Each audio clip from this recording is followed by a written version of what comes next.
Terima kasih Anda masih bersama kami di Net 5. Peter, ini sebagai orang yang sibuk pasti kita akrab dengan yang namanya penyakit asam lambung. Betul sekali Sheila. Jadi kalau aktivitas tinggi, terus kalau terlambat makan, terus kadang-kadang juga misalnya panik atau stres itu gejalanya muncul ya? Yap, dan jangan dianggap remeh loh ternyata gejala asam lambung seperti itu. Karena kalau tidak ditangani dengan baik, penyakit ini dapat menyebabkan kematian. Betul sekali. Dan gejala serta cara penanganan penyakit asam lambung akan kami kupas tuntas dalam segmen Agenda Khas Net 5.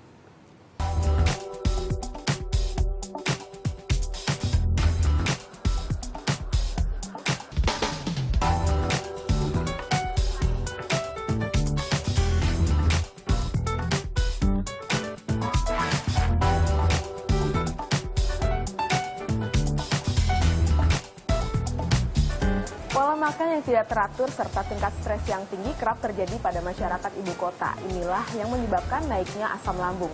Asam lambung jika tidak segera diatasi akan berakibat fatal. Bahkan yang terparah dapat menyebabkan kematian.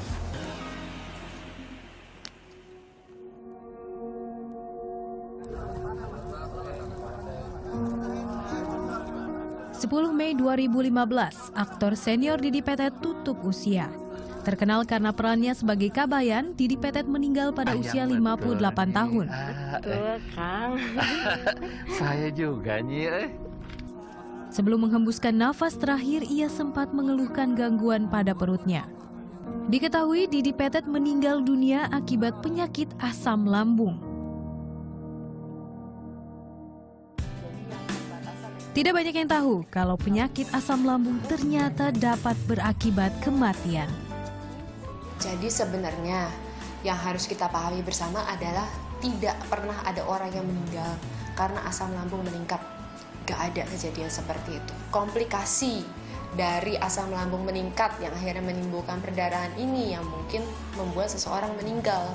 Jadi bukan karena asam lambungnya meningkat. Penyakit asam lambung atau istilah medisnya gastroesophageal reflux disease atau GERD bisa terjadi pada siapa saja.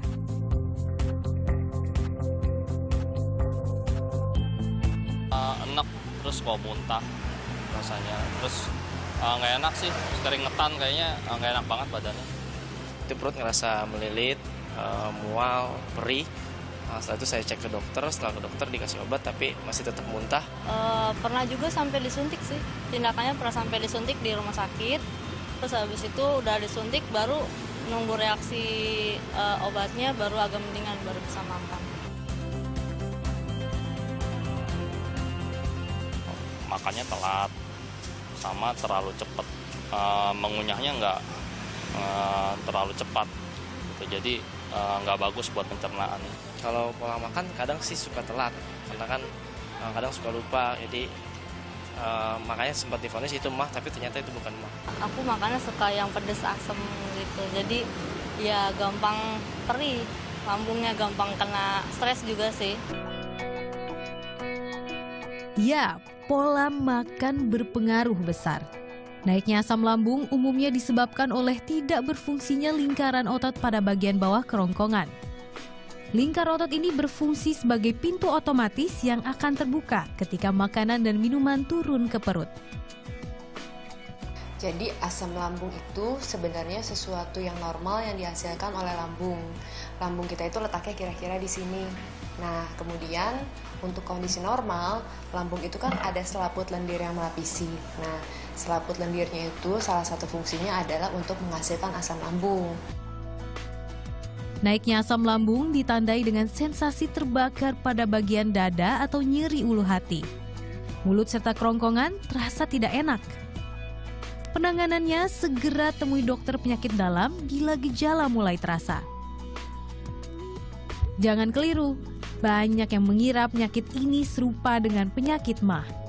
Ada kesamaan, namun penyakit ini berbeda. Istilah umum sebenarnya kalau MAH itu pasti asam lambungnya meningkat gitu. Nah, tapi gejala MAH ini macam-macam. Ada yang dominan nyeri di mana asam lambungnya meningkat banget, ada yang lebih dominan kembung di mana gasnya yang lebih meningkat gitu. Jadi sebenarnya secara umum MAH itu memang asam lambung meningkat gitu. Cuman mana yang lebih dominan gitu. Mencegah lebih baik dari mengobati. Selektif memilih makanan jadi kunci utama hindari penyakit asam lambung. Jauhi makanan pedas karena dapat memicu naiknya asam lambung. Pola makan tidak teratur juga menjadi penyebab datangnya penyakit ini. Kesibukan yang menyita membuat Fani kerap abaikan waktu makan. Awalnya itu biasanya kalau telat makan nggak teratur. Misalnya dari pagi sampai siang kita tuh nggak makan, sekali makan langsung banyak. Itu biasanya lambungnya kaget, itu pasti bakal kambuh. Atau makan yang asam, pedes-pedes, terlalu pedes juga nggak boleh. Selain sediakan makanan ringan, Fani juga sediakan obat lambung bila sewaktu-waktu rasa sakit menyerang.